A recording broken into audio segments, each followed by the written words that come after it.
હું અને તું. હું અને તું આમ ક્યાં સુધી રહીએ? ચલ ને હવે આપણે થઈએ. હું અને તું બંનેમાં ઘણું અંતર છે. ચલ ને હવે એ અંતરને હટાવીને એક થઈએ.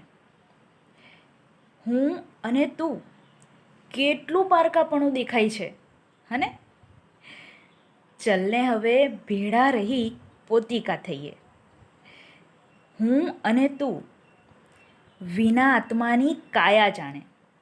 ચલને હવે સંગે રહી એકાત્મા થઈએ. હું અને તું એકબીજાથી અળગા કેમ રહીએ? ચલને હવે નિકટતા પામી જીવન સંગાથી થઈએ. હું અને તું, ચલને હવે આપણે થઈએ.